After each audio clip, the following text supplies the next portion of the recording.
государством. Поэтому нам просто предлагают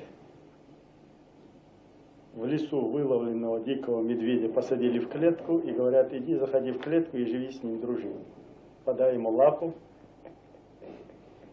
с этим зверем и живи дружно. Вот что такое Россия. Что представляет о себе чеченская оппозиция?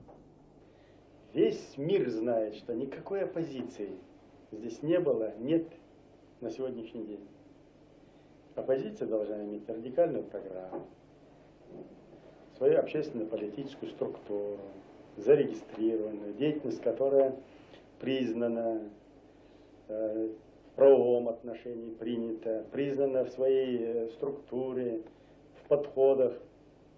Ничего подобного нет. Россия собирает всех банд группировки преступников России.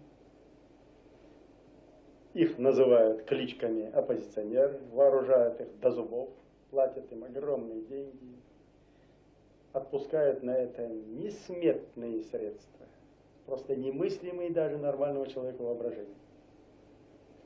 Танки, БТРы, самолеты, грады, смерчи, ураганы, уголовщина, подготовка их за пределами республики на территории России, на специальных базах, военные специалисты России, спецслужбы России.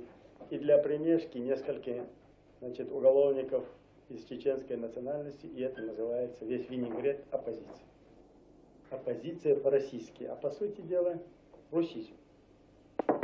Обыкновенный русизм страшнее фашизма, нацизма, расизма, всех человеческо-ненавистских идеологий, возведенный в высший ранг государственной политики России.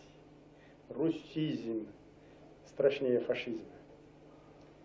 Когда фашизм пошел по Европе и миру и наступил на хвост России, она первая заголосила: спасайте весь мир.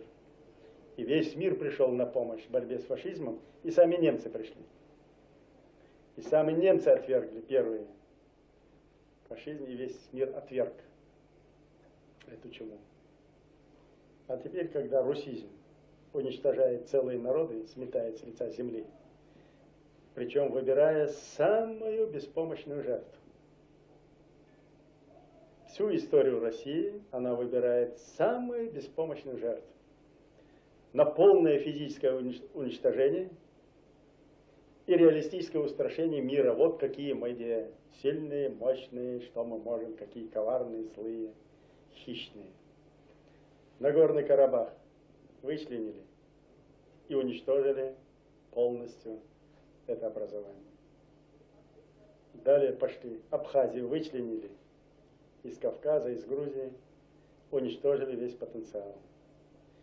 Войну с Грузией, Армению с Азербайджаном, а по сути дела российские спецслужбы, российские войска, российское вооружение, российская техника.